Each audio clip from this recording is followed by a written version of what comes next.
வணக்கம். நேர்பட பேசு நிகழ்ச்சிக்கு உங்களை அன்போடு வரவேற்கிறோம்.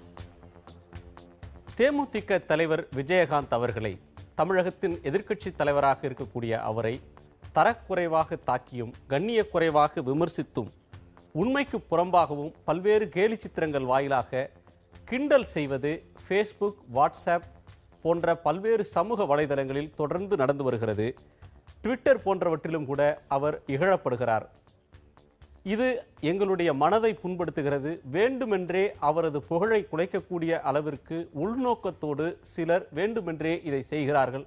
அவர்கள் மீது நடவடிக்கை எடுக்க வேண்டும் என்று அந்த கட்சியின் வழக்கறிஞர்கள், சட்டமன்ற உறுப்பினர்கள் மாநகர காவல்துறையிடம் புகார் கொடுத்திருக்கிறார்கள். நேற்று பொதுவாக தனிப்பட்ட நபர்கள் அவர்களை பற்றி சமூக வலைதளங்களில், சமூக ஊடகங்களில் அவதூறாக செய்தி வருகிற போது, கேலிக்கும் கிண்டலுக்கும் ஆளாக்கப்படுகிற போது, ஆபாசமாக அவர்களை பற்றிய படங்களோ அல்லது வேறு வீடியோக்களோ உலவ விடப்படுகிற போது அவர்கள் பரிகாரம் தேடி காவல்துறையிடம் செல்வது இதுவரையிலும் பார்த்த ஒன்று. இப்போது ஒரு அரசியல் கட்சியின் தலைவர் அவரை தொடர்ச்சியாக இப்படி இகழ்கிறார்கள் என்று சட்டத்தின் துணை கொண்டு காவல்துறையை நாடியிருக்கிறார். இப்படி அவர் செய்திருப்பதற்கு அவரே காரணம் என்று சொல்லக்கூடிய விமர்சகர்களும் இருக்கிறார்கள். அவர் பொது இடங்களில் சரியாக பேசுவதில்லை, முறையாக நடந்து கொள்வதில்லை, அதற்கான இத்தகைய விமர்சனங்களுக்கு அவரே இடம் தருகிறார் என்று சொல்லக்கூடிய விமர்சகர்களும் உண்டு. சட்டத்தின் துணை கொண்டு இதை அடக்க நினைக்கக்கூடியது, இது போன்ற விஷயங்களில் நடவடிக்கை எடுக்க வேண்டும் என்று விஜயகாந்த் கோருவது நியாயமானதா, இல்லை இது அவருடைய சகிப்பின்மையை காட்டுகிறதா? இத்தகைய விமர்சனங்களை ஒரு அரசியல் தலைவர் சகித்துக் கொள்ளத்தான் வேண்டும். இது போன்ற விஷயங்களில் சட்ட நடவடிக்கை என்பது பலன் தராதா என்ற கேள்வியை நேயர்கள் முன்னால் வைத்திருக்கிறோம். நேயர்களுடைய பதிலையும் இந்த விவாதத்திற்குள் நாம் தெரிவிக்க இருக்கிறோம். இந்த விவாதத்தில் பங்கேற்பதற்காக எழுத்தாளர் திரு ஞானி, கொங்கு நாடு மக்கள் தேசிய கட்சியின் திரு ஈஸ்வரன், எழுத்தாளர் திரு மனுஷபுத்திரன், வழக்கறிஞர் திரு ரவீந்திரன் துரைசாமி ஆகியோர் நம்முடைய அரங்கில் வந்திருக்கிறார்கள். வணக்கம் ஞானி. இந்த சமூக ஊடகங்களில் கேலி கிண்டலுக்கு ஆளாகிறோம்னு ஒரு எதிர்க்கட்சி தலைவர் விஜயகாந்த் சார்பில் அவருடைய வழக்கறிஞர்கள் சென்று கொடுத்திருக்கிறத நாம் எப்படி பார்த்துக்கணும்? இது தனி மனிதனுக்கு இருக்கிற உரிமையை அவர் பயன்படுத்துகிறார்னு பார்க்கிறதா, இல்லை ஒரு அரசியல் தலைவருக்கு இருக்கக்கூடிய ஒரு பொறுமை அல்லது சகிப்பு அவருக்கு இல்லைன்னு பார்க்கிறதா, இல்லை கேலி கிண்டல் கலாய்ப்பு அப்படின்றது ஒரு எல்லையை கடந்து போயிடுச்சு இவர் விஷயத்தில் அப்படின்னு பார்க்கிறதா? இல்லை, நிச்சயமாக தனி மனிதனுக்கு இருக்கிற அதே உரிமை பொது வாழ்க்கையில் இருக்கிற ஒவ்வொருத்தருக்கும் உண்டு. அவர்களுக்கு தனி மனிதனாக உரிமை உண்டு, பொது வாழ்க்கையில் ஒரு இயக்கத்தை சேர்ந்தவர்கள் அடிப்படையில் உரிமை உண்டு. அந்த உரிமை இல்லை என்று யாருக்குமே மறுக்க முடியாது அடிப்படையில். ஆனால் அவர்கள் தங்களை அவதூறு செய்கிறார் என்று கருதினால் அதை கேள்வி கேட்கிற உரிமை அவர்களுக்கு இருக்கிறது. ஆனால் அந்த உரிமை தனி உரிமையா பொது உரிமையா என்று பார்க்க வேண்டியதில்லை. இரண்டாவதாக, கேலி கிண்டல் நையாண்டி விமர்சனம் என்பது எப்போதுமே ஏற்றுக்கொள்ளப்பட்ட ஒன்று. அதில் எந்த விதமான மாறுபட்ட கருத்தும் கிடையாது. ஆனால் அது வரம்பு மீறி ஒரு அளவு மீறி போகிற போது, அல்லது தரக்குறைவாக போகிற போது, ஆபாசமாக போகிற போது அதற்கு எதிராக நடவடிக்கை எடுப்பதற்கு எல்லோருக்கும் உரிமை இருக்கிறது. நடவடிக்கை கோருவதற்கு எல்லோருக்கும் உரிமை இருக்கிறது. விஜயகாந்துடைய விஷயத்தில் அவர் அந்த கட்டத்தில் தான் இந்த உரிமையை கோருகிறார் தான் நான் நம்புகிறேன்.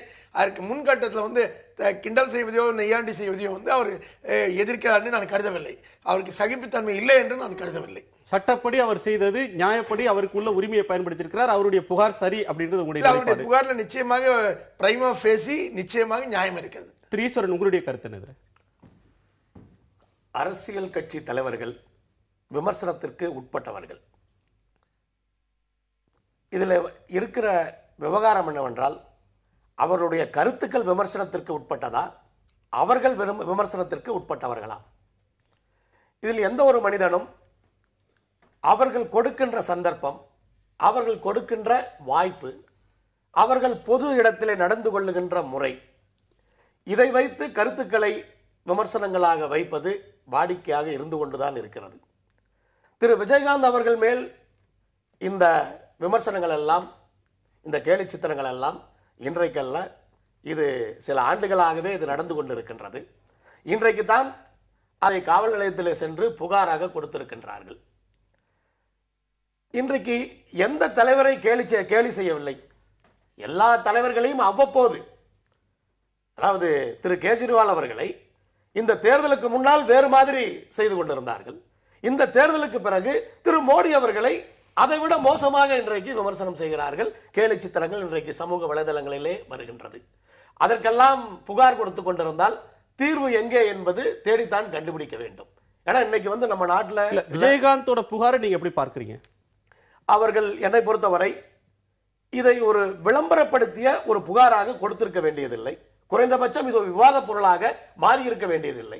தொடர்ந்து ஒருவரை எல்லை இல்லாம சமூக வலைதளங்கள்ல விமர்சிக்கும் போது அவர் பொறுத்து கொண்டு அமைதியாக இருக்க வேண்டும். இதற்கு விளம்பரம் தராம இதை இக்னோர் பண்றதுதான் சரியான வழின்னு சொல்றீங்களா? கருத்து சுதந்திரத்திற்கும் ஒரு அளவு இருக்கிறது. இதற்கு மட்டுமல்ல, எதுக்குமே ஒரு அளவு இருக்கிறது. நான் இதை ஒப்பிட்டு பார்ப்பது, இதே இடத்திலே இதே தளத்திலே திருமதி பிரேமலதா அவர்கள் நுரையீரலை பரிசோதனை செய்து பாருங்கள், கல்லீரல் நுரையீரலை கல்லீரலையா கல்லீரல் பரிசோதனை செய்து பாருங்கள் என்று சொன்னபோது அது விவாத பொருளாகி இங்கே விவாதம் செய்தீர்கள். அங்கே யார் நீங்க இருந்தீர்களோ யாரோ இருந்தவர்கள் சொன்னார்கள், இந்த பொருளை எல்லாம் திரு மணி என்று நினைக்கின்றேன், ஏஎஸ் மணி என்று நினைக்கின்றேன், அவர் சொன்னார் இந்த பொருள் எல்லாம் விவாதத்திற்கு வந்ததே தவறு என்று சொன்னார். அப்படித்தான் இதையும் பார்க்கின்றேன். அன்றைக்கு அதை அவர்கள் சொல்லி இருக்க கூடாது, அது விவாதமாக மாறி இருக்க கூடாது. இன்றைக்கு இதுவும் ஒரு விவாத பொருளாக என்ன வேணாலும் பேசுவாங்க. அவருடைய கேரக்டரை தனிப்பட்ட முறையில் அசாசினேட் பண்றது மாதிரியான விமர்சனம் தொடரும். ஆனா அவர் தன் தரப்புல பதில் சொல்லக்கூடாது, பதில் சொல்றது மூலமாக அது ஒரு விவாதத்துக்கு வரக்கூடாது. ஆனா விமர்சனங்கள் மட்டும் தொடர்ந்து கொண்டே இருக்கலாம் அப்படின்னு நீங்க சொல்றீங்களோன்னு தோணுது. திரு மனுஷபுத்திரன், இதை நீங்க எப்படி பார்க்கிறீங்க? இந்த புகார் ஒரு மிகையான புகாராக தான் நான் பார்க்கிறேன். ஏன்னு கேட்டீங்கன்னா, பொதுவாக அரசியல் தலைவர்கள் மீது இருக்கக்கூடிய இந்த கேலி சித்திரங்களை இன்னைக்கு நீங்க சமூக வலைத்தளங்கள்ல நீங்கள் போடப்படுறதை ஒட்டி நீங்கள் பேசுகிறீங்க. நீங்கள் காலகாலமாக நம்ம பத்திரிகைகளில் எல்லா தலைவர்களை பற்றியும் எவ்வளவு கேலி சித்திரங்கள் வந்திருக்கு. அவருடைய தனிப்பட்ட முறையிலையும் சரி, அல்லது பார்த்தீங்கன்னா அவங்களுடைய அரசியல் நிலைப்பாடுகளை பற்றியும் பத்திரிகைகள்ல ஊடகங்கள்ல வர்ற கேலி சித்திரங்களுக்கு ஒரு எல்லையும் ஒரு பொறுப்புணர்ச்சி இருக்கு. இல்ல அதான் இதுல எல்லாம் மீறுறாங்க அப்படின்ற புகார் இருக்குல்ல. இப்போ என்னன்னா, அந்த எல்லையை யார் எங்கே வகுப்பது? ஏற்கனவே பத்திரிகைகள் வந்த கேலி சித்திரங்களை பற்றியும் நிறைய சர்ச்சைகள் வந்திருக்கு. இப்ப இல்லை, நேரு பார்த்தீங்கன்னா மவுண்ட்பேட்டனுடைய மனைவியை கவனித்துக் கொள்வது போன்ற கேலி சித்திரங்கள் எல்லாம் அன்றைக்கே கூட வந்திருக்கிறது. அப்படி பார்க்கிற போது நிறைய விஷயங்கள், அதாவது ஒரு பொது வாழ்க்கையில் இருக்கிறவர்கள் மீது விமர்சனங்களை வைப்பதற்கு பல வழிமுறைகள் இருக்கின்றன. பத்திரிகைகள் வர்ற கேலி சித்திரங்களுக்கு அதன் ஆசிரியர் பொறுப்பாவார், அந்த கார்ட்டூனிஸ்ட் பொறுப்பாவார். வாசகர்கள் அதை விமர்சிக்க உரிமைப்பட்டவங்க. ஆனா சமூக வலைதளங்கள்ல யார் விமர்சிக்கிறாங்கன்னே தெரியாது. முகம் தெரியாத ஒருவர் தனக்கு கட்டற்ற சுதந்திரம் இருக்கிறதா கருதி என்ன வேணா பண்ணலாம் அப்படின்ற ஒரு போக்கு இருக்குல்ல. இல்ல இப்ப இங்க என்னன்னா, இப்படிப்பட்ட விமர்சனங்கள் வருகிற போது சமூக வலைத்தளங்களிலும் கட்டற்ற விமர்சனங்கள் மட்டும் வருவதில்லை, எவ்வளவோ தீவிரமான ஆக்கப்பூர்வமான விமர்சனங்களும் வருகின்றன. ஆனால் சமூக வலைத்தளங்களை மட்டும் குறிவைத்து நீங்கள் பேசுகிற போது அதற்கென்று இருக்கக்கூடிய சட்டங்களை வைத்துக்கொண்டு தங்களை பாதுகாத்துக் கொள்ள முடியாதவர்களை நீங்கள் சட்ட ரீதியாக நீங்கள் அவர்களை ஒடுக்குவதற்கு ஒரு வாய்ப்பு இருக்கிறது. ஆபாசம், வன்முறை என்பதை நாம் தெளிவாக வரையறுக்க வேண்டும்.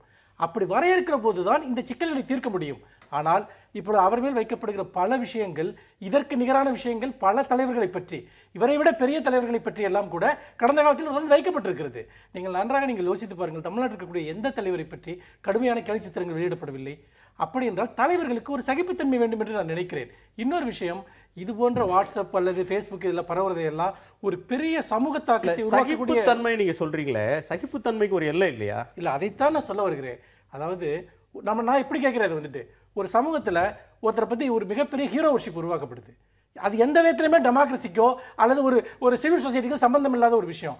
இவ்வளவு பெரிய ஹீரோ வர்ஷிப் உருவாக்கப்படுற ஒரு சமூகத்தில் ஏன் பார்த்தீங்கன்னா கேலியும் கிண்டலும் இருக்கக்கூடாது? நம்ம அப்படிப்பட்ட ஒரு பேலன்ஸான சமூகமாக இங்கே இருந்துட்டு இருக்கோமா நம்ம? அதனால இதற்கு ரிவர்ஸா இதை என்று நடக்கத்தான் செய்யும். இன்னொரு விஷயம், எங்கள் நண்பர் குறிப்பிட்டது போல இதில் நீங்கள் கவனிக்க வேண்டியது, ஒரு மனிதருடைய நடத்தை தான் அவரை பற்றிய கேலி சித்திரங்களையும் உருவாக்குகிறது. விஜயகாந்த் அவர்கள் தொடர்ந்து தன்னுடைய கேலி சித்திரங்களை உருவாக்குவதற்கான சூழலை, ஆம்பியன்ஸை தொடர்ந்து அவர் உருவாக்கிக்கிட்டே இருக்காரு. பெருமனே ஒருத்தர் காட்டுற ஒரு விஷயம் உருவாகாது. அப்படி இருக்கிறப்போ இல்ல அவருடைய நடவடிக்கையின்பால் அது வருதா, இல்ல வேண்டுமென்றே அவரை மட்டம் தட்டுவதற்காக, அவரை சமூகத்தில் அவர் மதிப்பை குலைப்பதற்காக வேணும்னே சில செய்யறாங்களா அப்படின்ற ஒரு கேள்வி. இல்ல, நான் என்ன கேட்கிறேன்னா, அரசியல் எதிரிகள் சில விஷயங்களை செய்யத்தான் செய்வாங்க. எல்லா இடத்துலையுமே அது நடந்திருக்கு. அதை நான் இல்லைன்னு சொல்லல. ஆனா அப்படி ஒருத்தர் வேணும்னு செஞ்சா கூட அப்படி செய்யறதுக்கு ஒருத்தருக்கு உரிமை இருக்கா இல்லையா? எந்த அளவுக்கு அந்த உரிமையை நம்ம பார்த்தீங்கன்னா கொடுக்க முடியுங்கிறப்ப நம்ம கேலி செய்வதற்கான எல்லை எது? ஒருத்தரை வந்து ரொம்ப வந்துட்டு அவருடைய அந்தரங்க வாழ்க்கையை பற்றியோ தனிப்பட்ட முறையிலோ வந்துட்டு விமர்சனம் பண்றப்போ அதுக்கு ஒரு எல்லை வேணும்னு கேட்கிறோம். ஆனா இந்த எல்லையை நம்ம எல்லா இடத்துக்கும் அப்ளை பண்ண முடியுமா? நம்ம பத்திரிகைகள் அப்ளை பண்றோமா? இப்போ வந்து கட்சி பத்திரிகைகள் நீங்க எடுத்துங்க, எதிர்க்கட்சி தலைவர்களை பற்றி எவ்வளவு விதமான மோசமான கேலி சித்திரங்கள் ஒவ்வொரு கட்சி பத்திரிகையுமே வெளியிடுது. ஆனா அதை பற்றி நம்ம என்னைக்காவது கவலைப்பட்டிருக்கோமா? பாதிக்கப்பட்டவர்கள் நீதிமன்றத்துக்கு போயிருக்காங்க, பாதிக்கப்பட்டவர்கள் அவதூறு வழக்கு தொடர்றாங்க. அதே மாதிரியான ஒரு விஷயங்கள் இங்கேயும் சாத்தியம். ஆனா சமூக வலைத்தளங்களில் இயங்குபவர்களை ஒடுக்குவதற்கான சட்டங்களை பயன்படுத்தி இது போன்ற புகார்கள் கொடுக்கப்படுகிற போது தங்களை பாதுகாத்துக் கொள்ள முடியாதவர்கள் இதனால் பாதிக்கப்படுவார்கள். அதனால் இது போன்ற புகார்கள் என்பது ஒரு விதத்தில் இப்பொழுது சமூக வலைத்தளங்களில் இருக்கக்கூடிய ஒரு இயல்பான மனநிலையை, சுதந்திரத்தை ஒடுக்கக்கூடிய ஒன்றாக நான் பார்க்கிறேன். நீ ஒரு பரந்த கருத்து சுதந்திரம் அப்படின்ற ஒரு பார்வையில இருந்து நீங்க பேசுறீங்க. தனிப்பட்ட முறையில இதே சமூக ஊடகங்களால் நீங்களும் குறிவைக்கப்பட்டிருக்கீங்க. ஆனாலும் அதை கடந்து நீங்க இந்த பார்வையை நீங்க முன்வைக்கிறீங்க. நான் பார்க்கிறேன். என்னன்னு சொல்றேன், சமூக வலைத்தளங்களில் எவ்வளவோ பேர் இயங்குறோம் வந்துட்டு யாரோ சில விஷமிகள் செய்வதற்காக அந்த சுதந்திரத்தின் மீது நம்ம ஒரு கையை வைக்க கூடாதுன்னு நான் நினைக்கிறேன். வந்துட்டு நடவடிக்கை விஷமிகள் மேல தானே வரும். இல்ல அப்படி நடக்கலையே. இப்ப நீங்க நல்லா யோசிச்சு பாருங்க. ஒரே சொல்லி முடிச்சிடுறேன். இப்ப பாருங்க வந்துட்டு ஒரு மம்தா பானர்ஜியை பத்தி பாத்தீங்கன்னா ஒருத்தர் வந்து வாட்ஸ்அப்ல வந்து ஒரு கருத்து படத்தை அனுப்புறாரு. அவரை பிடிச்சி இந்த சட்டத்தை பயன்படுத்தி ஜெயில போடுறாங்க. அதே மாதிரி மும்பையில் என்ன நடந்தது, பால் தாக்கரே பத்தி அவருடைய மரணச்சடங்கை பத்தி விமர்சிச்சிருக்கா உள்ள வைக்கிறாங்க. அப்போ இது ஒரு ஆபத்தான சட்டமாக இருக்கிறது. இதுமே எடுக்கப்படுகிற நடவடிக்கைகள் என்பது ஐடி ஆக்ட் பத்தி நம்ம தொடர்ந்து விவாதிக்கலாம். இதுல ரவீந்திரன் இவங்க சொல்லக்கூடிய கருத்து, ஞானி வந்து ஒரு நியாயமான உரிமை, அவர் பாதிக்கப்பட்டிருக்கிறாங்க, அவங்க போற உரிமை. ஈஸ்வரன் சொல்லக்கூடிய கருத்து, இது ஒரு அரசியல் தலைவருக்கு சகிப்பு தேவை, ஆனா இதுல தேவையில்லாம இதை பெரிதுபடுத்தி அவங்களுக்கு விளம்பரம் கொடுத்துட்டாங்கன்றார். சட்டத்தை பயன்படுத்தி சமூக வலைதளங்களுடைய போக்க மாத்துறதுக்கு முயற்சி பண்ணக்கூடாது, கோளாறு அவருடைய நடவடிக்கைகளிலே இருக்குன்னு மனுஷபுத்திரன் சொல்றாரு. உங்களோட பார்வை இதில் என்ன? இதில் வந்து விஜயகாந்துக்கு வந்து ஒரு ப்ரொஃபஸர் வந்து ஒரு கார்ட்டூன் போட்டாருங்கிறதுக்காக அவரை கைது பண்ணக்கூடிய அளவுக்கு மம்தா பானர்ஜிக்கு உரிமை இருக்குது. பால் தாக்கரே இறந்த பிறகு நடந்த சம்பவத்தை வந்து 2 பெண்களை வந்து கைது பண்ணக்கூடிய அளவுக்கு மூர்க்கத்தனத்துக்கு வலிமை இருக்குது. ஒரு நிதியமைச்சருக்கு மகனுக்கு எதிராக ஒரு வந்ததுன்னும் போது வந்து பாண்டிச்சேரி அரசாங்கம் போட்டவரை அரெஸ்ட் பண்ண உரிமை இருக்கு. இன்னைக்குள்ள நாட்டில் நடந்த சட்டம் தான். அந்த உரிமையா விஜயகாந்துக்கு இருக்கக்கூடாது? சின்மை கொடுத்த வழக்கிலையும் ஒருத்தர் கைது பண்ணிருக்காங்க. அந்த உரிமையா விஜயகாந்துக்கு இருக்கக்கூடாது? ஆக விஜயகாந்துக்கு வந்து அந்த உரிமை இருக்கிறது, அதுல மாறுபட்ட கருத்து இல்ல. ரெண்டாவது வந்து விஜயகாந்த் வந்து முத்து சந்தானம் என்று 2 பேர்கள் வந்து தன்னை குறி வச்சு தாக்குறதாட்டு ரொம்ப தெளிவாகவே தன்னோட அவங்க தரப்பு வந்து அந்த இதுல சொல்லியிருக்கிறாங்க. அப்படி சொல்லிட்டு இருக்கும் போது வந்து இந்த சட்டம் இன்னைக்குள்ள சட்டம் வந்து சுப்ரீம் கோர்ட்ல இன்னைக்கு வந்து முடிவு வரல. இப்ப ஏற்கனவே எக்ஸிஸ்டிங் இதுல வந்து பிரியர் பெர்மிஷன் வந்து ஐஜி கிட்ட பெர்மிஷன் வாங்கணும். அந்த ஐஜி கிட்ட பெர்மிஷன் வாங்கி இதுல வந்து கிராஸ்லி அஃபென்சிவ்ங்கிற வார்த்தை இருக்குது. எக்ஸசிவ்லி அஃபென்சிவ்ங்கிறத பார்த்து நடவடிக்கை எடுக்க வேண்டியது வந்து ஒரு அரசின் கடமை. இந்த நடவடிக்கை எடுக்கலன்னா நாங்க போராட்டம் நடத்துவோம். அவர் அரசியல் ரீதியாக அணுகிறார். இதுல வந்து அரசியல் பின்னணியில அவர் களங்கப்படுத்தப்படுறதுனால அவரும் அதை அரசியல் ரீதியாக அணுவதற்கு முதல் படிக்கட்டாக இதை எடுத்து வைத்திருக்கார் என்று கருதுகிறேன். ஞானி, இதுல இந்த விமர்சனம் சட்டத்துக்கு பிறகு செல்லலாம். ஐடி ஆக்ட்ல 66A அஃபென்சிவான ஒரு மெசேஜை போஸ்ட் பண்ணக்கூடாது, அதை ஃபார்வர்ட் பண்ணக்கூடாது, அந்த மாதிரி பண்ணா அவங்களுக்கு 3 ஆண்டு வரையிலும் சிறை தண்டனை விதிக்கலாம்னு சொல்ற சட்டம் இருக்கு. அதுக்கு இப்போ சென்ட்ரல் கவர்மெண்ட் வேற ஒரு மிஸ்யூஸ் பண்றாங்கன்ற புகார் போறப்ப தேச இறையாண்மை அல்லது பிரிவினைவாத சக்திகள் தவிர மீதி விஷயங்கள்ல நாங்க இதுல நடவடிக்கை எடுக்க மாட்டோம்னு உறுதி சொல்லியிருக்காங்க. இப்போ இதுல நான் உங்கள்கிட்ட அறிய விரும்புறது, அந்த சட்டம் நம்ம பிறகு பேசலாம், இதுல அவரை விமர்சிக்கக்கூடியவங்களுடைய விமர்சனம் எங்க இருந்து ஸ்டெம் ஆகுது அப்படின்னு பார்த்தீங்கன்னா, ஒன்று அவருடைய ஆங்கில அறிவு, அவருடைய அரசியல் அறிவு அல்லது அரசியல் புரிதல், அதுல இருக்கக்கூடிய போதாமைன்னு இவங்க கருதுற போர்ஷன். இன்னொன்று அவருடைய வார்த்தை பிறழ்வுகள், சில பொது இடங்கள்ல வந்து ஸ்லிப் ஆஃப் த டங் சில வார்த்தைகளை விடுறது. இந்த 3 அம்சத்துல அவரை வந்து ரொம்ப மட்டம் தட்டக்கூடிய வகையில கருத்துக்கள் வருது. அவர் ஒரு எப்படி ஒரு சர்தார்ஜி ஜோக்ஸ் ஒரு காலகட்டத்தில் இன்றைக்கு வரையிலும் ஒரு முட்டாள் ஒருவரை வந்து விமர்சிக்கணும் அல்லது ஒரு முட்டாள்தனத்தை விமர்சிக்கணும்னா சர்தார்ஜி ஜோக்கை சொல்றது மாதிரி இப்ப சமூக வலைதளங்கள்ல விஜயகாந்தை பயன்படுத்துற ஒரு போக்கு ரொம்ப இயல்பா இருக்கு. இப்போ இந்த விமர்சனங்கள் எல்லாமே ஒரு எலிட்டிஸ்ட் மைண்ட் செட்ல ஒரு மேட்டுக்குடி மனப்பான்மையில இருந்து வர்ற ஒரு போர்வையை நீங்க எப்படி பார்க்குறீங்க? இல்லைங்க, ரொம்ப முக்கியமா நான் இதுக்கு நிச்சயமாக சொல்றேன். ஆனா அடிப்படை விஷயம் மனுஷபுத்திரன் சொல்ல ஒரு சின்ன சிக்கல் இருக்கு. அதாவது விமர்சனம் செய்வது, கேலி செய்வது, நையாண்டி செய்வது, சட்டையர், இதெல்லாம் ஏற்றுக்கொள்ளப்பட்டவை.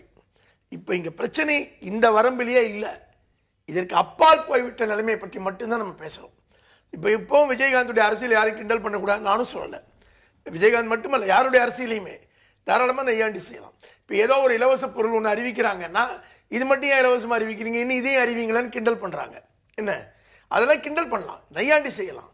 ஆனால் இங்கே நையாண்டி என்பது தனிநபரை கேரக்டர் அசாசினேஷன் செய்யறதா மாறுறது இருக்குல்ல, அங்கதான் விஜயகாந்துடைய பிரச்சனை வருது. அவ கேரக்டர் அசாசினேஷன் எங்கிருந்து வருதுங்கிறத கேள்வி, அது நோக்கம் என்னங்கிறத கேள்வி. உதாரணமாக அரவிந்த் கெஜ்ரிவால் விஷயத்தை எடுத்துக்கோங்க. கெஜ்ரிவால் வந்து 49 நாள்ல ஓடி போயிட்டார், 49 நாள்ல ஓடி போயிட்டாருன்னு சொல்லப்பட்டது இருக்கு பாருங்க.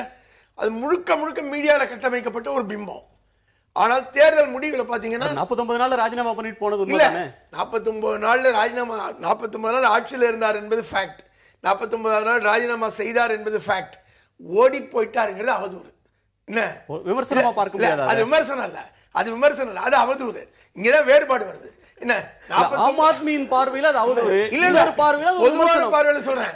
இன்னும் சொல்ல போனா நீங்க டெல்லியில ஓட்டு போட்ட மக்கள் பார்வையிலே அது அவதூறு தான். ஞானி அவரே சொல்றாரு, நான் மன்னிப்பு கேட்டுக்கிறேன், விட்டுட்டு போயிருக்க கூடாது, அது தவறுன்னு அவரே சொல்றாரு. தயவு செஞ்சு அவர் விட்டுட்டு போனதுக்கு மன்னிப்பு கேட்கல.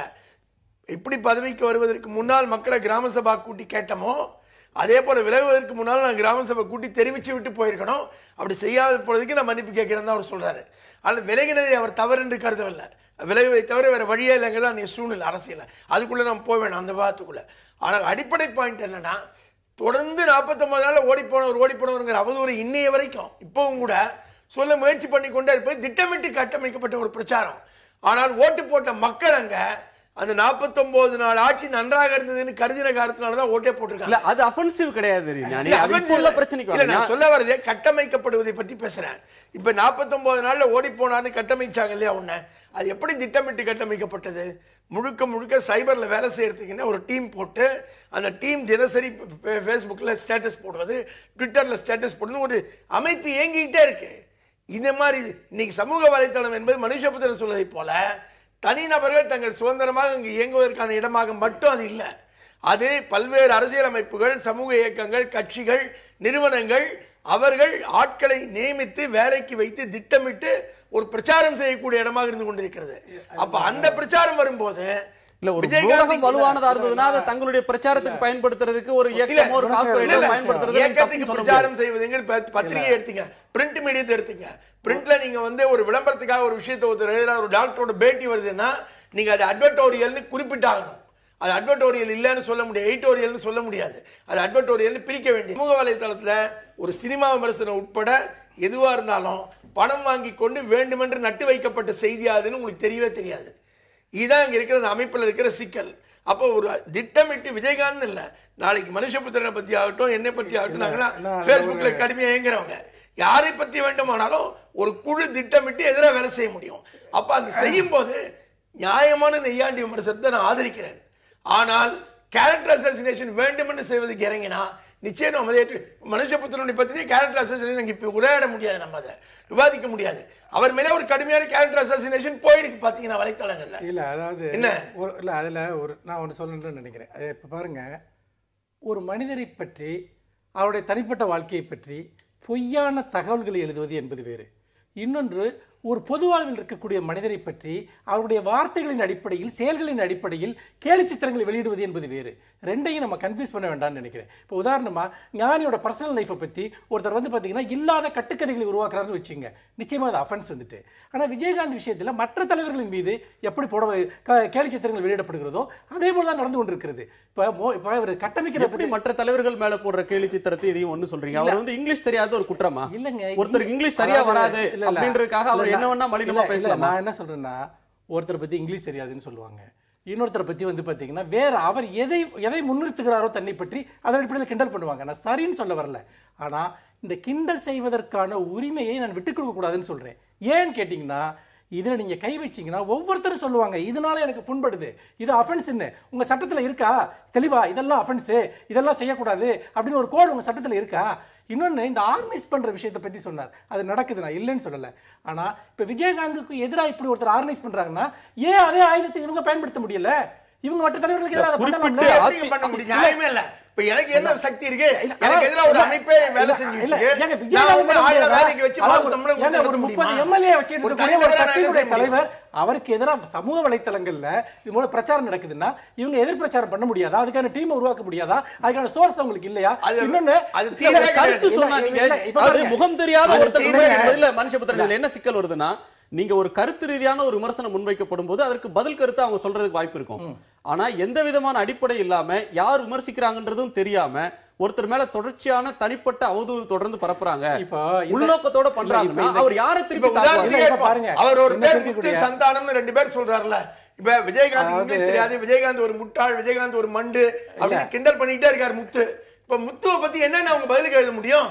இல்ல நான் என்ன முத்துங்கிறவர் யாருனே தெரியாது. இல்ல, அதிமுகவை சேர்ந்த நிர்வாகின்னு அவர் சொல்றாரு. மேட்டுப்பாளையம் தொழிற்சங்க நிர்வாகி சந்தானம், அதிமுக நிர்வாகி குழந்தை முத்துன்னு இல்ல சொல்றாரு. அவங்கள பத்தி என்ன எழுத முடியும்? இல்ல நான் என்ன அவர் பொது வாழ்க்கையில பெரிய அளவுல தெரிஞ்சவரா? இல்ல அவர் என்ன பண்றாருன்னா ரொம்ப சிம்பிளான விஷயம். நீங்க வந்து பாத்தீங்கன்னா ஒரு தலைவர்களுக்கு எதிராக இதை பண்றாங்க, எங்க கட்சி தலைவருக்கு எதிராக பண்றாங்க இல்லையா, நீங்க அதிமுகவை சேர்ந்தவர்கள்னா நீங்க ஏன் அதிமுகவுக்கு எதிராக அந்த ஆயுதத்தை நீங்க ஏன் பயன்படுத்த முடியல? அதான் நான் கேட்கக்கூடியது. இவர் எல்லாரும் இறங்கி வந்து கேவலமா சண்டை போடுங்க, அப்படி கிடையாது. நீங்க என்ன பண்றீங்கன்னா ஒரு கோட் ஆஃப் கண்டக்ட நீங்க விமர்சனத்துல உருவாக்க முடியும் ஞானி நம்புறாரு. நான் அது சாத்தியம் இல்லைன்னு சொல்றேன். எப்பவுமே அத்துமீறல்கள் நடக்கிறப்போ ஸ்பெசிபிக் இஷ்யூ வச்சு தான் பேச முடியும். அதாவது விஜயகாந்த் பத்தி 100 கார்ட்டூன் இருக்குன்னா அதுல ஒரு 10 கார்ட்டூன் வந்து நீங்க தப்புன்னு நீங்க சொல்லலாம். அதுக்கு பதிலா அவரை பத்தி சொல்றது எல்லாமே தவறுன்னு நம்ம சொல்ல முடியாது. இல்ல அப்ப இல்ல அது அடிப்படையில் உருவாக்க ஒரு இடைவேளைக்கு பிறகு நாம் தொடர்ந்து விவாதிக்கலாம். இதுல நிறைய விவாதிக்க விஷயங்கள் இருக்கு, நாம் தொடர்ந்து விவாதிக்கலாம். திரு ஈஸ்வரன், இதுல ஒரு கருத்து சுதந்திரம் பறிக்கப்பட்டுரும் அப்படின்ற ஒரு பரந்த பார்வையில சொல்றார் மனுஷபுத்திரன். இன்னொன்று, ஒரு படைப்பு ஒருத்தங்களை கேலி கிண்டல் செய்யக்கூடிய அந்த சுதந்திரம்ன்றது இந்த சட்டத்தை பயன்படுத்தி ஒடுக்கிடுவாங்க. அதனால அதுக்கு வந்து எது கேலி கிண்டல், எது அதை தாண்டி சீன்ற மாதிரி போறது அப்படின்றதுக்கு வரையறை இல்லை. அதனால அது மிஸ்யூஸ் ஆகிறதுக்கு தான் அதிகமாகும் அப்படின்ற கருத்து சொல்றாரு. ஆனா இதுல அடிப்படையில மற்ற தலைவர்களை விமர்சிக்கலையா, மற்ற தலைவர்கள் மேல வந்து இப்படியான கிண்டல் கேலி வரலையா அப்படின்னு சொல்றீங்க. காமராஜர் மேலேயும் கேலி சித்திரம் போட்டிருக்காங்க. இப்போ சமீப காலத்தில் மன்மோகன் சிங், சோனியா, ராகுல், தமிழ்நாட்டில் திமுக தலைமை, அதிமுக தலைமை, கிரண்பேடி வரையிலும் இப்போ தேர்தலில் போடுறாங்க. ஆனால் அதுக்கும் விஜயகாந்த் பற்றி போடுறதுக்கும் ஒரு வித்தியாசம் இருக்கிறது மாதிரி தெரியுது. திட்டமிட்டு குறிவைத்து எது வந்தாலும் விஜயகாந்தை விமர்சிக்கிறது அப்படின்ற ஒரு போக்கு இருக்குதுல்ல, அந்த போக்கை வந்து ஒரு சுதந்திரம் அப்படின்னு மட்டும் பார்க்க முடியுமா? கருத்து சுதந்திரத்திற்கு சமூக வலைதளமாக இருந்தாலும், பத்திரிகையாக இருந்தாலும், நாவலாக இருந்தாலும், எதுவாக இருந்தாலும் ஒரு அளவுகோல் இருக்கிறது. அந்த எல்லையை தாண்டக்கூடாது. அதில் எந்த விதமான மாற்று கருத்தும் கிடையாது. இப்போ இன்றைக்கி வந்து எல்லாத்தையும் விமர்சிக்கிறாங்க அப்படிங்கிறதுலையும் மாற்று கருத்து கிடையாது. நீங்கள் பார்த்தீங்கன்னா இன்றைக்கி வந்து இப்போதைய தமிழக முதலமைச்சர் ஓபிஎஸ் அவர்களை பற்றி சமூக வலைதளங்களுடைய வருகின்ற கேலியும் கிண்டலும் விஜயகாந்தை நோக்கி கூட வந்திருக்காது. அந்த அளவிற்கு மோசமாக இன்றைக்கு வந்து கொண்டு அவர் யார்கிட்ட போய் கம்ப்ளைண்ட் கொடுப்பாரு? அவரும் கமிஷனர்கிட்ட போய் கம்ப்ளைண்ட் கொடுக்க முடியாது. ஸோ அதனால் இதில் வந்து என்ன பண்ணாங்க, என்ன பேசினாங்க அப்படிங்கிறத விட இன்னைக்கு வந்து திரு விஜயகாந்த் அவர்கள் புகார் கொடுக்கல. அந்த கட்சியில் இருப்பவர்கள் கண்டிப்பாக அவர்கள் தலைவர்கள் மேல் வைத்திருக்கின்ற அந்த மரியாதை இல்லை, அவர் சம்மதமின்றி நடக்காது அந்த கட்சியில். அப்படி இல்லை. அதாவது அந்த கட்சியில் இருக்கிறவங்க அவங்க தலைவர் மேல இருக்கிற மரியாதையில் அதை வந்து அவங்களால வந்து குறைச்சி பார்க்க முடியாது. அதனால அந்த புகாரை கொடுக்குறாங்க. நான் தேமுதிக நண்பர்கள் அத்தனை பேருக்கும் சொல்லிக் கொள்வது, இப்பதான் டெல்லியில் வந்து அது முன்னுதாரணமாக நடந்திருக்குது. தனி மனித விமர்சனம் அப்படிங்கிறது ஜெயிக்காது. கண்டிப்பா வந்து அது வந்து பிஜேபிக்கு சொல்றீங்களா விஜயகாந்த்? அதுல ஒரு உதாரணத்துக்கு சொல்றேன். அதாவது இதுல வந்து அரவிந்த் கெஜ்ரிவாலை பத்தி தனிப்பட்ட மனித விமர்சனங்கள் அங்க டெல்லியில பலமாக வைக்கப்பட்டது. ஆனால் மக்கள் அதை ஏற்றுக்கொள்ளவில்லை. அதனால தேமுதிக நண்பர்களுக்கு நான் சொல்லுவதெல்லாம், இதுவெல்லாம் உங்கள் கட்சி மீதும் உங்கள் தலைவர் மீதும் ஒரு சிம்பதியைத்தான் உருவாக்குமே ஒழிய இது உங்களுடைய ஓட்டு வங்கியை குறைப்பதாக இருக்காது. அதை பற்றி கவலைப்பட வேண்டிய அந்த அவசியம் இல்லை. இதை அதாவது அந்த கோணத்தில் பார்த்தாங்கன்னு சொன்னா இதை வந்து ரொம்ப பெருசா எடுத்துக்க வேண்டிய அவசியம் இல்லைன்னு அதுதான் நான் சொல்றேன். அதாவது எந்த ஒரு விமர்சனமும் ஒரு கேலியும் அதை பார்த்து நாம் சிரித்தோம் என்று சொன்னால் அது விமர்சனம். அதை பார்த்து ஓ இந்த மனிதன் இவ்வளவு கேவலமானவனா என்று யோசித்தோம் என்று சொன்னால் அது வரம்பு மீறியது. அந்த அளவுகோல் என்பது இதுதான். அதனால ஒரு கேலி சித்திரத்தை பார்த்து மக்கள் சிரித்தார்கள், வலைதளத்தை உபயோகிப்பவர்கள் சிரித்தார்கள் என்று சொன்னால் அது விமர்சனம், அதை ஏற்றுக்கொள்ள வேண்டும். சரி, ரவீந்திரன் துரைசாமி அவர் சொல்லக்கூடிய கருத்து ஒன்று. இன்னொன்று, இவர் எதிர்க்கட்சி தலைவர், இவர் மீது ஆட்சியை விமர்சிச்சார் அப்படின்றதுக்கு அவதூறு வழக்கு வருது. அந்த வழக்கு திட்டமிட்டு அரசியல்ல வேணும்னு போடுறாங்க, பழி வாங்குறதுக்கு போடுறாங்க, என்னுடைய குரலை அடைப்பதற்காக, ஆட்சியை எதிர்க்கக்கூடாதுன்னு பயமுறுத்துறதுக்காக இது போடுறாங்கன்னு சொல்லி அவர் சுப்ரீம் கோர்ட் வரையிலும் போய் தடை கேட்கிறார். ஒரு பக்கம் நீங்க கருத்து சுதந்திரத்துக்கு ஆதரவா உங்கள்கிட்ட பேசுற நீங்க ஆட்சியை விமர்சிக்கிறதுக்கான உரிமைக்கு நீங்க போராடுறீங்க. இன்னொரு பக்கத்துல உங்களை இன்னொருத்தர் விமர்சிச்சா அவங்க மேல நடவடிக்கை எடுங்கன்னு சொல்லி இவர் போறார். இது வந்து விஜயகாந்த் அவர்களுடைய ஒரு இரட்டை நிலை அல்லது முரண்பாடுன்னு சொல்லலாம். இல்ல இரட்டை நிலை இல்ல, கருத்து சுதந்திரம் அவருக்கு மேட்டர் இல்ல. இப்போ எக்ஸிஸ்டிங் லாவில் 67A வந்து நடவடிக்கை எடுக்கிறதுக்கு வாய்ப்பு இருக்குது. சுப்ரீம் கோர்ட்டில் கேஸ் பெண்டிங்கில் தான் இருக்குது. எக்ஸிஸ்டிங் லாவில் இருக்குது. அதை வந்து ஒரு அரசியல் கட்சிங்கிற முறையில் அவர் அதை பயன்படுத்த நினைக்கிறாரு. மேலும் இது வந்து எல்லார் மேலேயும் அவர் போடலை.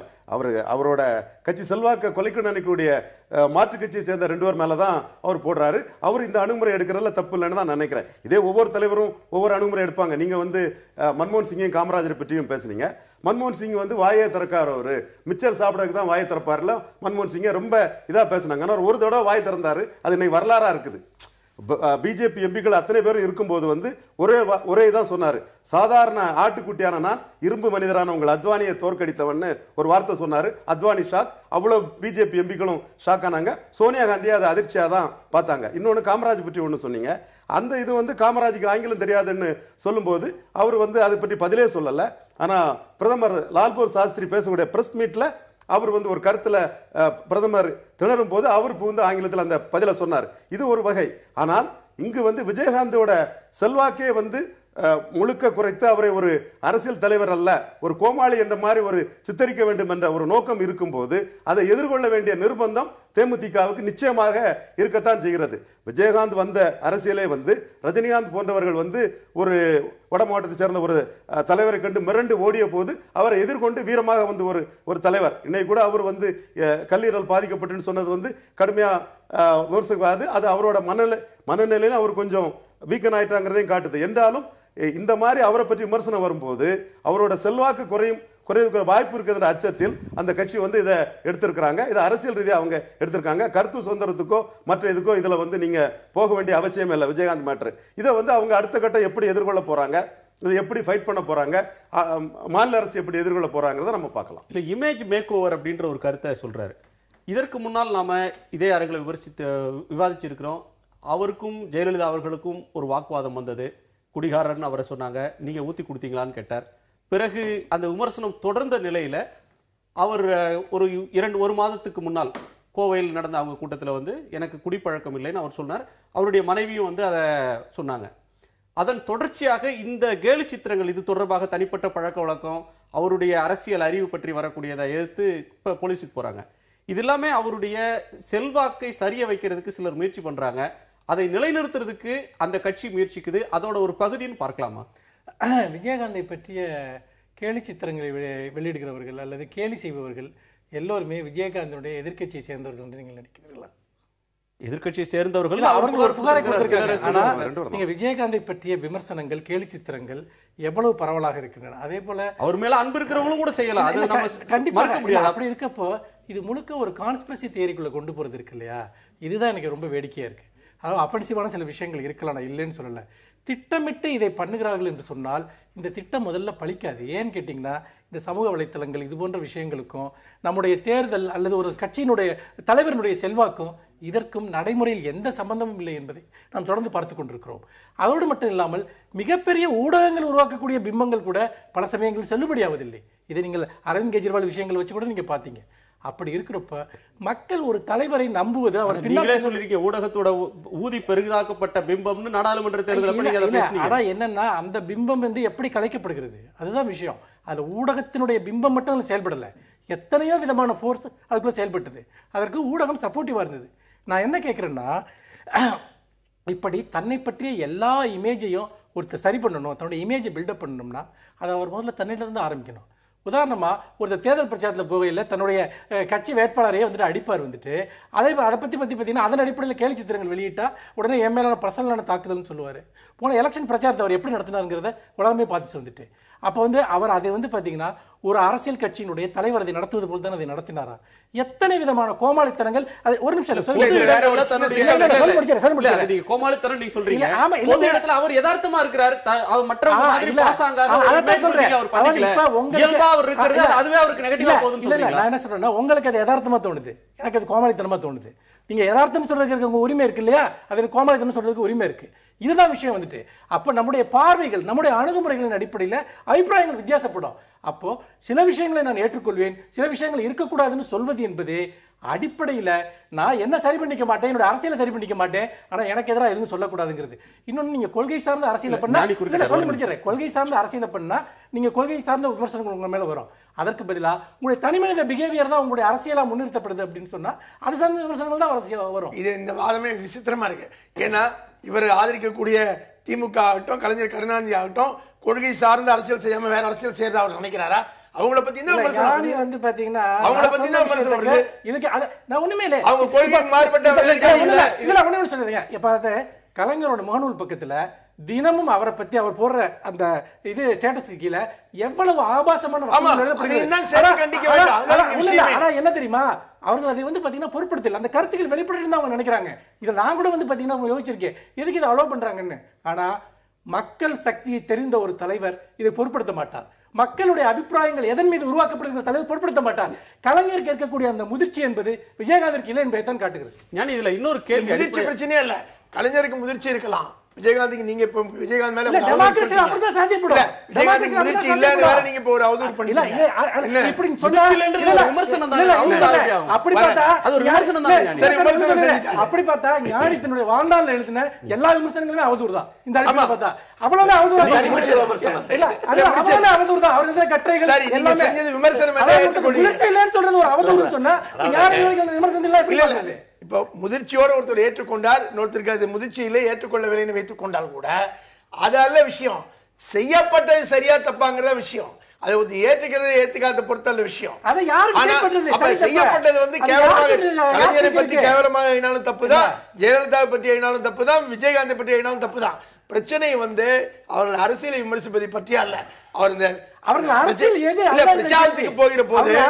பிரச்சாரத்துக்கு போகிற போது விஜயகாந்த் வந்து ஒருத்தர் கீழே உட்கார்ந்து அடிச்சாருன்னு ஒரு செய்தி இருக்கு இல்லையா, அது பாத்தீங்கன்னா தெரியும். அந்த வேன்ல இவர் நிக்கிற இடத்துல இந்த உள்ளே இருந்து கீழே இருந்து மேலே ஏறி நிக்கிற இடம், இவர் ஏறி நிற்கும் போது இன்னொருத்தர் உள்ளே இருந்து எழுந்திருக்கிறாரு. அவர் கீழே அப்படியே உட்கார்ந்து இவர் கையை கீழே இப்படி ஒரே ஒரு இடம் தள்ளுறாரு. வீடியோல அவ்வளவுதான், ஒரு இடம் தான் இருக்கு.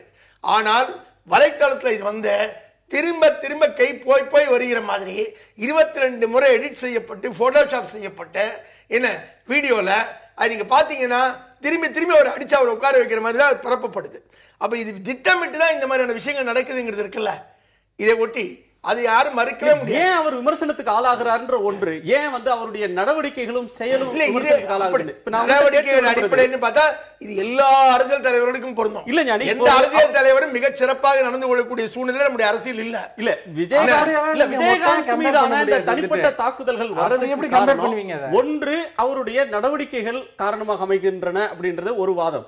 இன்னொரு வாதம், அவர் களத்தில் ஒரு எதிர்க்கட்சி தலைவராக அரசாங்கத்தை கேள்வி கேட்கக்கூடிய, மக்கள் பிரச்சனைகளை நாள்தோறும் பேசக்கூடிய ஒரு சட்டமன்ற உறுப்பினர், எதிர்க்கட்சி தலைவர்னு ஒரு பொலிட்டிக்கல் அஜெண்டாவை முன்வைத்து அவர் செயல்பட்டு இருந்தார்னா, தினந்தோறும் அந்த அரசியல் காரணங்களுக்காக அவர் செய்திகளில் பேசப்படுபவரா இருந்தார்னா அவர் மேல இந்த மாதிரியான தாக்குதல்கள் வராது. அந்த அரசியல் அவர் ஃபெயிலியர், அதை ஒழுங்கா செய்யல, அதனாலதான் இந்த விமர்சனம் வருதுன்னு சொல்றாங்க. இல்ல, இது வந்து விஜயகாந்துடைய அரசியல் பற்றின விமர்சனமா மாறுது. இப்ப பிரச்சனை வந்து அதை பற்றி அல்ல, அது டாமினேட் பண்ணாதனால இது பிரச்சனை, அது ஆர்குமெண்டே கிடையாது. ஏன்னா அப்படி பாத்தீங்கன்னா இன்றைக்கு ஒரு ஜெயலலிதாவுடைய ஆட்சியில ஒரு முதலமைச்சர், மக்கள் முதலமைச்சர் ஒருத்தர் சொல்றாங்க, அதிகாரப்பூர்வ முதலமைச்சர் ஒருத்தர் இருக்கிறாங்க, அரசு எப்படி நடக்குதுங்கிறத பத்தி மிக கடுமையான விமர்சனங்கள் இருக்கு. அதை பற்றி இதுக்கு நிகரா ஏதாவது கிண்டல் வந்திருக்கா?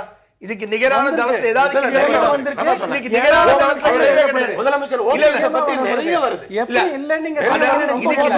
தளத்துல வரவே இல்லை. இதை விட மோசமா வரவே இல்லை. அரசு பற்றி பயம் இருக்கு வலைத்தளத்தில் எழுதுறவங்க கூட. அதான் அடிப்படையான விஷயம். யாரும் பயப்படுறாங்க, பயம் இல்லாதவர்கள் எல்லாரும் விமர்சனத்தை வச்சுட்டு தான் இருக்காங்க. அதுல எந்த சந்தேகமும் இல்லை. ஆனால் எதுவுமே அரசியல் சார்ந்த அடிப்படையில் நடக்கல. அவரவருடைய வக்கரங்களின் அடிப்படையில் கேவலமான விமர்சனங்கள் நடக்குது. நையாண்டியோ அரசியல் விமர்சனத்தையோ நான் ஆதரிக்கிறேன், எதிர்க்கவே இல்லை. கருத்து சுதந்திரத்தை நம்ம ஆதரிக்கிறோம். ஆனால் இப்ப பேசுவதெல்லாம் அதை தாண்டி வரம்பு மீறி போகிற போது மனுஷபுத்திர வரம்புனா என்னங்கிறார். இப்ப வரம்பை டிஃபைன் பண்ண சொல்லுங்க. நீங்க சட்டமே வேண்டாம்னு சொல்றீங்களா? சட்டமே வேண்டாம்னு சொல்றீங்களா? பல சட்டங்கள் மிஸ்யூஸ் ஆகிட்டு இருக்கு. அப்ப அந்த சட்டமே வேண்டாம்னு சொல்லுங்க. சட்டம் வேணாம்னு சொல்லல, முறையா சட்டத்தை பயன்படுத்த முடியாதப்ப நீங்க அந்த சட்டத்தை நீங்க கூட்டத்தனமா வெளிப்படக்கூடாதுன்னு சொல்றேன். தேமுதிக தலைவர்களுக்கும் தொண்டர்களுக்கும் வருத்தப்படுபவர்களுக்கு நான் சொல்லுவதெல்லாம், 2011 தேர்தலிலே காமெடி நடிகர் வடிவேலை வைத்து பேசாத பேச்சா, அதை விட மோசமாக வலைதளத்திலே விமர்சிக்கப்படவில்லை. அந்த அளவுக்கு பேசப்பட்ட போது நீங்க வந்து இன்னொருத்தர் விமர்சனத்துக்கு ஆளாகிறார், நீங்க வெளியில இருந்து அந்த பிரச்சனையை பார்க்கறீங்க.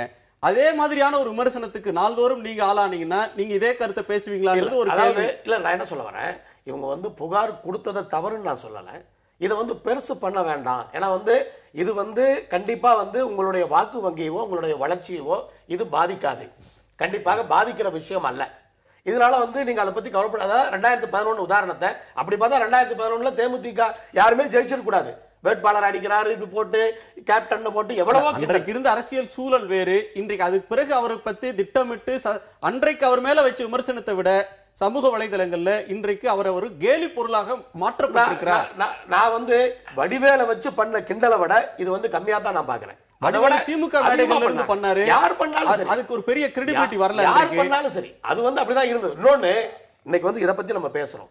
ஆனா அதே சமயத்துல சமூக வலைதளங்களிலே இதை விட்டுருங்க, சமூக வலைதளங்களிலே வருவது இன்றைக்கு பள்ளிக்கூடத்தில் படிக்கிற குழந்தைகளை, கல்லூரியிலே படிக்கின்ற பெண்களை, ஆண்களை எல்லோரையும் கெடுக்கின்ற விதமாக பல்வேறு செய்திகள் இன்றைக்கு சமூக வலைதளங்களிலே வந்து கொண்டிருக்கிறது. இந்த நாட்டுக்கு ஆபத்து, இந்த நாட்டில் உள்ள இளைஞர்களுக்கு ஆபத்து, நாட்டு மக்களுக்கு ஆபத்து. அப்படிப்பட்டவர்கள் மீது நடவடிக்கை எடுக்க வேண்டிய அவசியம் இருக்கிறது. இன்னும் இந்த சைபர் கிரைம் என்று சொல்லுவதை சரியாக தடுக்கக்கூடிய வழிமுறைகள் இங்கே இல்லை என்பது வருந்தத்தக்கது. இப்போது அரசியல் தலைவர்கள் மேல் வருகின்ற விமர்சனங்களை பற்றி பேசுகின்றோம். ஆனால் சமூக வலைதளங்களில் வருகின்ற செய்திகள் கெடுக்கின்ற செய்திகள் இல்ல, அது வேற ஒரு விவாதம். சமூக வலைதளங்கள் எதுக்கு பயன்படுது, அதுல வர நன்மை தீமை வேற ஒரு தளத்தில் விவாதிக்க வேண்டியது. இதுல 10 ஆண்டுகளாக ஏறத்தாழ 17,060 புகார் ஐடி ஆக்ட் வந்த பிறகு வந்திருக்கு. ஆனா 733 வழக்கு தான் பதிவாகி இருக்கு அப்படின்ற ஒன்று. இன்னொன்று, பெண்களை கேவலப்படுத்தி அவங்களுடைய முன்னாள் காதலர்களால அந்த ரிலேஷன்ஷிப் முறிஞ்ச நிலையில அவங்க எடுத்துக்கொண்ட பல விஷயங்களை பகிரங்கப்படுத்துவது அப்படின்ற புகார் 25,556 வந்திருக்கு. 182ல மட்டும்தான் வழக்கு பதிவு பண்றாங்க. இதுல சைபர் ஆக்ட் இல்ல, அதுல தெளிவில்லைன்றது ஒண்ணு, இருக்கிற ஆக்ட முறையா பயன்படுத்தாம போற போக்கும் இருக்கு. சமூக ஊடகங்களில் கிண்டல் கேலியை தடுக்க வேண்டும் என்று விஜயகாந்த் கோருவது நியாயமானதா, சகிப்பின்மையின் வெளிப்பாடா, அல்லது அவரது கோரிக்கை பயன் தராதா என்ற கேள்வியை நேயர்கள் முன்னால் வைத்திருந்தோம். நியாயமானது என்று 50% நேயர்களும், சகிப்பின்மை என 24% நேயர்களும், பலன் தராது என்று 26% நேயர்களும் கருத்து தெரிவித்திருக்கிறார்கள். அந்த நேயர்களுக்கு நன்றி. இதுல நியாயமானதுன்றவங்க சரிபாதியா இருக்காங்க. சகிப்பின்மை 24, பலன் தராது 26. இதுல சட்டம் தெளிவா இல்லை. அஃபென்சிவ் லாங்குவேஜ் யூஸ் பண்ணா ஒருத்தரை புண்படுத்தும்படி அல்லது காயப்படுத்தும்படியான கேலி சித்திரம் இருந்ததுன்னா அவர் மேல நடவடிக்கை எடுக்கலாம்னு இருக்கு. அது ஒரு வேகான டேர்ம். அது எது காயப்படுத்துறது அப்படின்றது ஒருவருக்கு இன்னொருவருக்கும் மாறுபடும். அப்போ இந்த சட்டத்தை பயன்படுத்தணும்னு இவர் கேட்கறதுல போலீஸ் இதுல என்ன நடவடிக்கை எடுக்க முடியும்னு நினைக்கிறீங்க? போலீஸ் இதுல நடவடிக்கை எடுக்காம இருக்கிறத இவருக்கு அட்வான்டேஜா பயன்படுத்த தான் அவர் அதை கேட்கிறாரு. இப்ப நீங்க கருணாநிதியையும் ஜெயலலிதாவையும் பற்றி சொன்னாங்க. அவங்க சீஃப் மினிஸ்டர்ஸ் இருந்தவங்க. அவங்க பொறுத்தவரை அவங்க காளிமுத்தை மன்னிச்சு சபாநாயகர் ஆக்குவாங்க. இவருங்க நாஞ்சில் மனோருக்கு ஒரு பதவி கொடுப்பாங்க. அவங்களுக்கு எந்த பாதிப்பும் வராது. அதே வேளையில டாக்டர் இந்த தமிழ்நாட்டில் எல்லா கட்சியுமே, திமுக அண்ணா திமுக உட்பட எல்லா கட்சியுமே மாறி மாறி மாறி நிறைய கூட்டணி போன கட்சிகள் தான். ஆனா அந்த திமுக அண்ணா திமுக அந்த 2 கட்சிகளுக்கும் அந்த பாதிப்பு வரல. ஆனா பாமக மாறி போகும்போது அந்த கட்சி அடின்னு எல்லா ஊடகங்களும் அடிச்சு அந்த கட்சிக்கு கூட்டணி நின்னா மற்ற கட்சிக்காரங்க, கூட்டணி கட்சிக்காரங்க ஓட்டு போட முடியாத ஒரு சூழலை உருவாக்கி 2 தேர்தலில் தோல்வியை கொடுத்தீங்க. அதே மாதிரி இன்னைக்கு கருணாநிதி ஜெயலலிதாவோட கம்பேர் பண்ண முடியாது. விஜயகாந்த், ராமதாஸ் இந்த மாதிரி ரேஞ்சில் தான் கம்பேர் பண்ண முடியும். அவருக்கு இப்படி ஒரு சிச்சுவேஷன் நீங்க கொடுக்கும்போது அவர் மீது பற்றுதல் உள்ள ஒரு கூட்டம் அவரை விட்டு அசையாது. ஆனா ஒரு கூட்டணியில போகும்போது அவரோட வெற்றி வாய்ப்பு, அவரோட ஓட் டிரான்ஸ்பரபிலிட்டி மற்ற ரொம்ப பாதிக்கப்படுது. குறிப்பா பிஜேபியில் அவர் 14 சீட்ல நின்று பிஜேபி 10 சீட்ல நின்று எடுத்த ஓட்டை கூட எடுக்க முடியாத ஒரு நிலைமை வர காரணம் மற்றவங்க மத்தியில் அவருக்கு எதிராக இப்படி ஒரு கடுமையான பிரச்சாரம் இருக்கு. அரசியல் ரீதியாக இதை எதிர்கொள்ள வேண்டிய ஒரு நிர்பந்தம் அவர் இருக்குது. அதை ஒரு அரசியல் ரீதியாக தான் அவரை அதை அணுகிறாரு. நீங்க மற்றபடி இது இந்த சட்டத்தை பற்றி கேட்டீங்க. சட்டம் வேகா தான் இருக்குது. இன்னும் சுப்ரீம் கோர்ட்ல அது இருக்கு. 15ஆம் தேதி வந்தது. அடுத்தால நீதியரசர்கள் என்ன சொல்ல போறாங்கன்னு தெரியல. இதுல லூசா விட்டுட்டா போலீஸ்காரங்க இஷ்டம் போல செய்வாங்க. அதே வேளையில சமூக வலைத்தளத்தில் இருக்கவங்க தங்க சுப்பீரியர் கிளாஸ் நினைச்சுக்கிட்டு என்ன வேணாலும் செய்யலாங்கிற மற்ற பத்திரிகைகள் எழுதக்கூடிய உங்களுக்குள்ள டிஃபமேஷன் இது கூட நமக்கு வராதுன்னு ஃபேகா ஃபாரின்ல இருந்துகிட்டு இஷ்டம் போல பண்ணக்கூடிய ஒரு தன்மை இருக்குது. இதுக்கும் இதையும் ஒரு கட்டுப்படுத்த வேண்டிய ஒரு நிலைமை இருக்குது. அது உச்சநீதிமன்றத்தை தான் நம்பி இருக்கிறோம். பார்ப்போம். சமூக ஊடகங்கள்ல இந்த வர்றதை கேலி கிண்டலை தடுக்கணும் அப்படின்ற கோரிக்கை நியாயம்னு பாதி பேர் சொல்றாங்க, சரிபாதியா சொல்றாங்க. ஆனா ஒரு பொது ஊடகங்கள்லயே பத்திரிகைகளில் வரக்கூடிய செய்திகள் அல்லது கேலி சித்திரங்கள் வரம்பு மீறுறதாகவும் மனதை புண்படுத்துறது மாதிரியாகவும் பல நேரங்களில் எல்லை மீறுறதை பார்க்கிறோம். ஆனால் அதுக்கு வந்து ஒரு ரெமெடி இருக்கு. அந்த பத்திரிகையை வாங்குறதை நிறுத்தலாம், அந்த ஆசிரியர்கிட்ட போய் புகார் கொடுக்கலாம், எதிராக வழக்கு தொடரலாம். ஆனால் சமூக வலைதளங்கள்ல இப்படி வர்றப்ப போலீஸை நாடுறதை தவிர அவருக்கு என்ன வழி இருக்கு? இல்லை, ஒருத்தர் போலீஸுக்கு போகிறதுங்கிறது அது அவருடைய அடிப்படை உரிமை. நம்ம அதை பற்றி நம்ம பேசலை.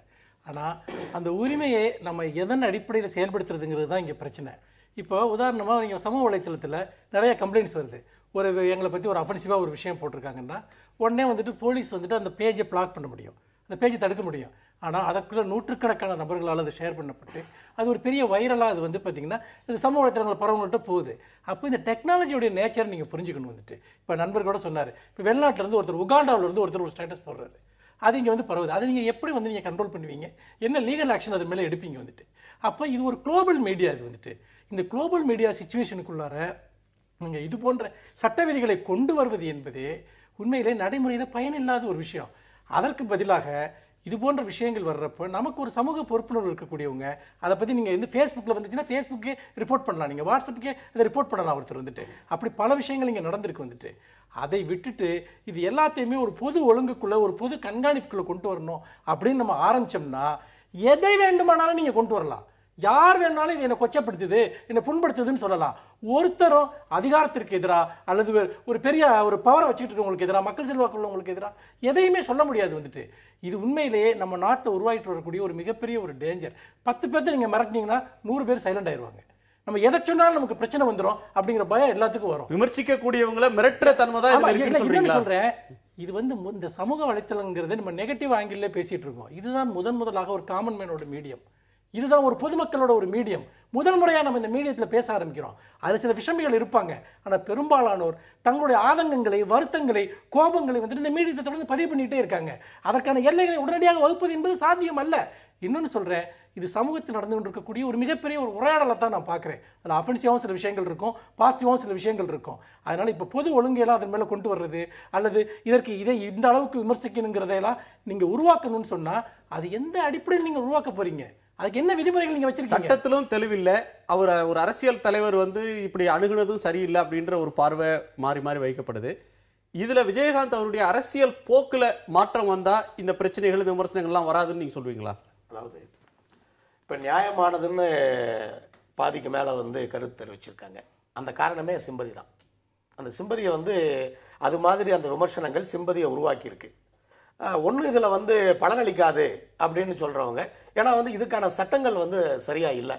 நண்பர் சொன்ன மாதிரி உகாண்டாவிலேருந்து ஒரு ஆள் போடுறான், என்ன பண்ண முடியும் அப்படிங்கிறது. அதே போல் நீங்கள் பார்த்தீங்கன்னு சொன்னால் நீங்கள் சொன்ன மாதிரி திரு விஜயகாந்த் அவர்கள் இதையெல்லாம் கருத்திலே கொண்டு இனிமேல் இதற்கான வாய்ப்புகளை, சந்தர்ப்பங்களை கொடுக்காமல் நடந்து கொள்ள வேண்டும் என்பதுதான் என்னுடைய ஆசை. அதே நேரத்தில் ஒரே ஒரு கருத்தை நான் பதிவு பண்ண விரும்புகிறேன். நண்பர் மனுஷபுத்திரன் அவர்களே கருத்து சுதந்திரம் என்று பேசுகின்றார். அதாவது கருத்து சுதந்திரத்திற்கு ஒரு அளவு இருக்கின்றது, அளவு இல்லாமல் இல்லை. அதாவது எதுவுமே வந்து யாரையும் வந்து எப்படி வேணாலும் எழுதலாம். வேறு ஒரு நீங்க தான் வந்து கருத்து சுதந்திரம் வேணும்னு எல்லாரும் பேசுனீங்க. விஜயகாந்துக்கு எதிராக போடுறத வந்து விஜயகாந்த் சைடு பெரிதுபடுத்த வேண்டாம், அது உங்களுக்கு ஆதரவா தான் வரும்னு தான் சொல்றேன். இல்ல, உங்களுக்கு எதிராக இருந்தா பெரிதுபடுத்தலாம், அவருக்கு எதிராக இருந்தா பெரிதுபடுத்த கூடாதா? அப்படி இல்ல. அதாவது நம்ம யாராக இருந்தாலும் சரி. சரி, நிகழ்ச்சி நிறைவு பதில் இருக்கிறோம். ஞானி, இதுல வந்து சோசியல் நெட்வொர்க்கிங் சைட்ஸ்ல தான் வந்து ஒரு கிரியேட்டிவ் ஸ்பேஸ் உருவாகுது. ஒரு பெரிய பத்திரிகையில் இருக்கக்கூடியவங்க அல்லது பெரிய கார்ட்டூனிஸ்டுக்கு தோணாத சில சிந்தனைகள், கேலி, கிண்டல் வந்து சாதாரண ஒரு மனிதன் வெவ்வேறு வேலைகள் இருக்கிறவனுக்கு வருது. அந்த படைப்பெல்லாம் இது வந்து அந்த சுதந்திரத்தெல்லாம் இது நசிக்கிறோம் அப்படின்னு சொல்ற ஒரு பார்வையை நீங்க எப்படி பார்க்குறீங்க? இல்ல, படைப்பாற்றலை யாரும் நசுக்கணும்னே சொல்லல. நிச்சயமா படைப்பாற்றல் நானும் ஆதரிக்கிறேன். இந்த கருத்து வெளி இவ்வளவு சுதந்திரமா இருக்கிறத நான் ஆதரிக்கிறேன். ஆனால் எல்லா சுதந்திரமுமே ஒரு சுய கட்டுப்பாடு சம்பந்தப்பட்டது. எல்லா சுதந்திரமுமே சில சமூக வரையறைகளுக்கு சம்பந்தப்பட்டது. அந்த வரையறையே இல்லாமல் இருக்க முடியுங்கிறது இருக்குல்ல, அங்க மட்டும்தான் பிரச்சனை வருது. நான் ஒன்றும் கருத்து சுதந்திரம் வேண்டாம்னு சொல்ற ஆளே இல்லை. அடிப்படையில் கருத்து என் முகத்தில் ஆசிட் இன்னும் ஊத்தலையான்னு கேட்டு எழுதிட்டு இருக்காங்க பார்த்தீங்கன்னா இதே வலைதளத்தில். நான் அதை பொருட்படுத்துறதே கிடையாது. நீங்க பார்த்தீங்கன்னா இதை பொருட்படுத்தி கொண்டிருக்க வேண்டிய அவசியம் எனக்கு இல்லை. நான் என்னால் இக்னோர் பண்ணிட்டு போக முடியும். கிட்னி ஃபெயில் ஆயிடுச்சுன்னு என்னை பற்றி ஒரு குறிப்பு போட்டால் இன்னும் சாகலியாயுவேன் அப்படின்னு எழுதுறவங்க இருக்காங்க. அதையெல்லாம் நான் பொருட்படுத்தல. ஆனா இதையெல்லாம் நான் படைப்பு சுதந்திரம் பார்க்க முடியாது. இது உண்மையில படைப்பு சுதந்திரம் அல்ல. எதுவுமே தங்களை பற்றி விமர்சனம்னு வரும்போது அல்லது அது எல்லை மீறினதாக தோன்றுகிறது அதுல வந்து மனம் புண்படல நான் இக்னோர் பண்றேன்னு சொன்னாலும் உங்களை காயப்படுத்தினது தான் நீங்க வெளிப்படுத்துறீங்க. இல்ல காயப்படுத்தல, அதாவது அதை இக்னோர் பண்றதுக்கு சில தகுதிகள் வேணும். எனக்கு இக்னோர் பண்ண முடியும், நான் இக்னோர் பண்ணிட்டு போறேன்.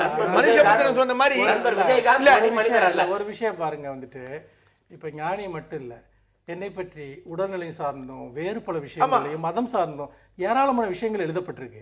ஆனா நான் என்ன பார்ப்பேன்னா, இந்த விஷயங்களை எழுதுற உதிரிகளை விட நான் சமூக ரீதியாகவும் அரசியல் ரீதியாகவும் சொல்கிற விஷயங்களை பின்பற்றுகிற பின்தொடர்ந்தவர்கள் ஏராளமானவர்கள் இருக்கிறாங்க. ஏங்குறேன், பேசுறேன். இதுதான் ஒரு அரசியல் தலைவருக்கும் பொருந்தும். அதாவது வேதனையை தாண்டிய செயல்பாடு என்னங்கிறது தான் முக்கியம். அதாவது நான் ஒரு தனி மனுஷன், ஒரு எழுத்தாளன், எனக்கு எப்படி இருந்ததுன்னா விஜயகாந்த் போன்ற ஒரு தலைவர்களோ தன்னுடைய பாசிட்டிவ் சமுதாயம் வருத்தப்பட்ட போது நீங்க விஜயகாந்த் விமர்சிக்கிறதுக்கு கருத்து சுதந்திரம் வேணும்பீங்க, பெருமாள் முருகனுக்கு அந்த எழுத்து சுதந்திரம் இருக்க கூடாதுன்னு சொல்லுவீங்க. அது வேற ஒரு விவாதம். நம்ம இன்னொரு எழுதப்பட்ட விதம் வேறு. இதுல நாம விவாதிக்கலாம், இன்னொரு தருணத்துக்கு நம்ம விவாதிக்கலாம், விரிவா விவாதிக்கலாம். கருத்து சுதந்திரம் சார்ந்து நம்ம நிறைய பேச வேண்டியது இருக்கு. அதுக்கான பல அபாயங்கள் தமிழ்நாட்டிலே வந்துகிட்டு இருக்கிற நேரத்துல அதை பேசாம இருக்க முடியாது. எனக்கு இருக்கக்கூடிய வருத்தம் இது மாதிரியான விஷயங்கள்ல விஜயகாந்த் அவர்கள் தரப்புல அவங்க கட்சி ஒரு எதிர்கட்சி சட்டமன்ற உறுப்பினர்கள் நிறைய இருக்காங்க. அவங்க தரப்புல வந்து அவங்களுடைய நியாயங்களை சொல்வதற்கான வாய்ப்பு இருந்ததுன்னா அது இன்னமும் அந்த விவாதத்தை மேலும் மெருகூட்டும். அவங்க தரப்பு நியாயங்களை சொல்றதுக்கான வாய்ப்பு இருக்கும். என்ன காரணத்தினாலும் அந்த கட்சி இப்படியான விவாதங்களை தவிர்க்கிறது. அவங்க வந்தாங்கன்னா அவங்க நியாயத்தை சொல்றதற்கான வாய்ப்பு மேலும் கூடும் அப்படின்ற கருத்தை மட்டும் பதிவு செய்து உங்கள் வருகைக்கு நன்றி தெரிவிக்கிறேன். நேர்களை மீண்டும் சந்திப்போம். நன்றி, வணக்கம். என்ன இருந்தாலும் திட்டம் போட்டு செயல்படுத்தப்படுகிற ஒரு சூழலை உருவாக்குவதற்காக முடிவெடுப்பது என்று வரும்போது ஆட்சி பல